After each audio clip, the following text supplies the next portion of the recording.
Assalamualaikum warahmatullahi wabarakatuh.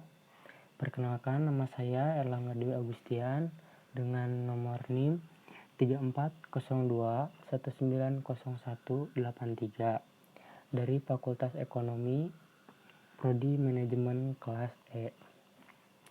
Di sini saya akan menjelaskan mengenai tugas makalah seminar manajemen operasional, yaitu pengukuran kinerja pelayanan publik. Di sini saya akan menjelaskan mengenai pengertian kualitas pelayanan publik. Yang kedua, penilaian kualitas pelayanan publik. Yang ketiga, indikator kualitas pelayanan. Yang keempat, faktor yang berpengaruh pada kualitas pelayanan. Yang kelima, mengukur kinerja pelayanan. Dan yang terakhir, kesimpulan. Baik, langsung saja. Saya akan memulai penjelasannya dari yang pertama, yaitu pengertian kualitas pelayanan publik. Kualitas pelayanan publik merupakan komponen penting yang harus diperhatikan dalam pelayanan publik. Istilah kualitas pelayanan publik tentunya tidak dapat dipisahkan dari persepsi tentang kualitas. Selanjutnya, penilaian kualitas layanan. Zetham tahun 1990 dalam Hardiansyah (2019.241) menyatakan bahwa kualitas pelayanan ditentukan oleh dua hal, yaitu expected service dan perceived service. Expected service dan perceived service ditentukan oleh dimension of service quality yang terdiri dari 10 dimensi, yaitu yang pertama tangibles atau berwujud fisik, terdiri atas fasilitas fisik, peralatan, personil, dan komunikasi. Yang kedua, reliability atau kehandalan, terdiri dari kemampuan unit pelayanan dalam menciptakan pelayanan yang dijanjikan dengan tepat. Yang ketiga, responsiveness atau ketanggapan, kemampuan untuk membantu konsumen bertanggung jawab terhadap kualitas pelayanan yang diberikan.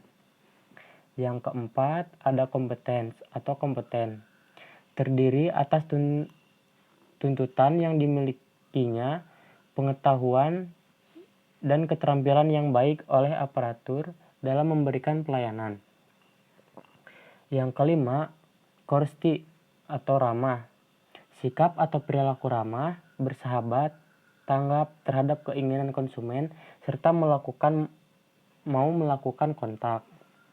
Yang keenam, credibility atau dapat dipercaya, sikap jujur dalam setiap upaya untuk menarik kepercayaan masyarakat. Yang ketujuh, security atau merasa aman, jasa pelayanan yang diberikan harus bebas dari berbagai bahaya atau resiko. Yang kedelapan, akses, terdapat kemudahan untuk mengadakan kontak dan pendekatan. Yang kesembilan, communication atau komunikasi, kemampuan pemberi pelayanan untuk mendengarkan suara, keinginan, atau aspirasi pelanggan. Dan untuk yang terakhir, understanding the customer, memahami pelanggan, serta melakukan segala usaha untuk mengetahui kebutuhan. Yang ketiga, indikator kualitas layanan publik. Pada dasarnya, terdapat beragam alat ukur, tolak ukur, parameter atau indikator kualitas layanan publik, karena pihak yang menentukan kualitas beragam. Berikut sudut pandangnya. Secara sederhana, dapat dikatakan kualitas pelayanan dapat diketahui dengan cara membandingkan persepsi pelanggan atas pelayanan yang nyata-nyata mereka terima atau peroleh dengan pelayanan yang sesungguhnya mereka harapkan atau inginkan. Jika kenyataan lebih dari diharapkan, maka pelayanan dapat dikatakan bermutu. Sedangkan jika kenyataannya kurang dari yang diharapkan, maka pelayanan dapat dikatakan tidak bermutu. Apabila kenyataan sama dengan harapan, maka pelayanan tersebut memuaskan. Yang keempat, faktor yang berpengaruh pada kualitas pelayanan. Pelayanan publik kepada masyarakat akan dapat berjalan sebagaimana yang diharapkan apabila faktor pendukungnya cukup memadai serta dapat difungsikan secara berhasil guna dan berdaya guna. Wilkins dalam Ciptono 2002 mengemukakan faktor-faktor dalam melaksanakan penyempurnaan kualitas secara berkesinambungan. Faktor-faktor tersebut yaitu yang pertama ada organisasi. Organisasi pada pelayanan pada dasarnya tidak berbeda dengan organisasi pada umumnya, tetapi ada perbedaan sedikit dalam penerapannya karena sasaran pelayanan ditunjukkan secara khusus kepada manusia yang mempunyai watak dan kehendak multi kompleks. Organisasi pelayanan yang dimaksud di sini adalah mengorganisir fungsi pelayanan baik dalam bentuk struktur maupun mekanismenya yang akan berperan dalam kualitas dan kelancaran pelayanan. Organisasi adalah maka perlu adanya sarana pendukung untuk memperlancar mekanisme itu. Sarana pendukung tersebut yaitu sistem, prosedur, dan metode. Untuk yang kedua, ada kepemimpinan. Konsep dasar kepemimpinan berkaitan dengan penerapannya dalam manajemen pelayanan yang berkualitas, yaitu membangkitkan motivasi atau semangat orang lain dengan jalan memberikan inspirasi. Perbaikan pelayanan publik di Indonesia sangat tergantung dengan peran pemimpin instansi pemerintah atau top-down approach. Organisasi-organisasi yang memiliki pemimpin yang kredibel, berintegritas tinggi, dan memiliki visi masa depan menjadi panutan dan inovator bagi reformasi pelayanan publik. Yang ketiga, ada struktur organisasi. Kerangka yang memberikan bentuk dan wujud yang mempunyai hubungan karakteristik, norma-norma, dan pola-pola, dan berisi tugas, fungsi yang harus diikuti. Indikator struktur organisasi yaitu tingkat pembagian tugas pokok dan fungsi, kejelasan pelaksanaan tugas-tugas antar instansi, dan yang terakhir tingkat hubungan antara atasan dan bawahan. Yang keempat, kemampuan aparat.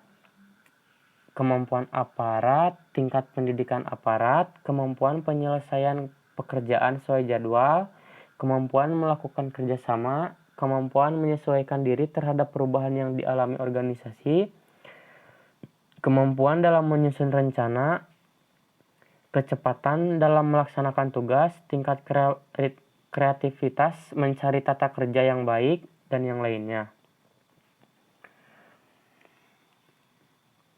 Dan yang kelima, sistem layanan. Sistem pelayanan adalah suatu kesatuan yang utuh dari suatu rangkaian pelayanan yang saling terkait.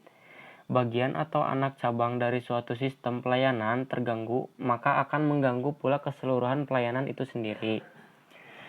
Untuk yang terakhir, faktor yang terakhir yaitu penghargaan dan pengakuan. Penghargaan dan pengakuan merupakan aspek yang penting dalam implementasi strategi kualitas. Setiap pegawai yang berprestasi baik perlu diberi penghargaan, dan prestasinya tersebut diakui. Dengan demikian dapat meningkatkan motivasi, moral kerja, rasa bangga, dan rasa kepemilikan setiap orang dalam organisasi yang akhirnya dapat memberikan kontribusi yang besar bagi instansi dan masyarakat yang dilayani. Untuk memberikan kepuasan kepada pegawai terhadap keberhasilan kinerja yang telah dicapai adalah dengan memberikan kompensasi.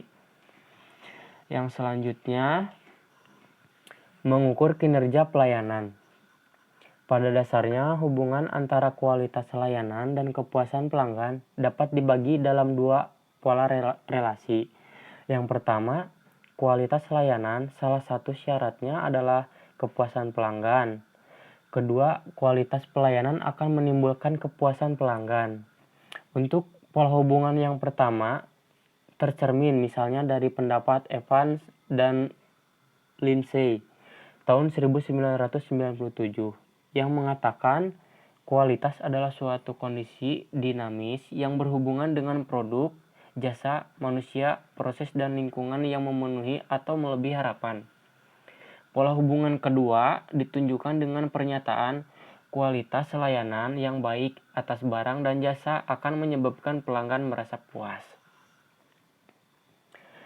Yang terakhir, di sini saya akan memberikan kesimpulan. Yang pertama, pelayanan publik atau pelayanan umum dapat didefinisikan sebagai segala bentuk jasa pelayanan, baik dalam bentuk barang publik maupun jasa publik yang pada prinsipnya menjadi tanggung jawab dan dilaksanakan oleh instansi pemerintah di pusat, di daerah, dan di lingkungan badan usaha milik negara atau badan usaha milik daerah. Dalam rangka upaya pemenuhan kebutuhan masyarakat maupun dalam rangka pelaksanaan ketentuan peraturan perundang-undangan. Yang kedua, faktor yang mempengaruhi tidak berjalannya pelayanan publik dengan baik yaitu masalah struktural birokrasi yang menyangkut penganggaran untuk pelayanan publik. Yang mempengaruhi kualitas pelayanan publik adalah adanya kendala kultural di dalam birokrasi. Selain itu, ada pula faktor dari perilaku aparat yang tidak mencerminkan perilaku melayani dan sebaliknya cenderung menunjukkan perilaku ingin dilayani. Yang ketiga, kondisi birokrasi Indonesia saat ini digambarkan sebagai berikut. Secara generik, ukuran keberhasilan birokrasi sendiri sudah tidak sesuai dengan tuntutan organisasional yang baru. Di Indonesia, birokrasi di departemen atau pemerintahan paling rendah. Yang diutamakan adalah masukan dan proses, bukan hasil. Karenanya, yang selalu diperhatikan oleh para pelaku birokrasi adalah jangan sampai ada sisa pada akhir tahun buku.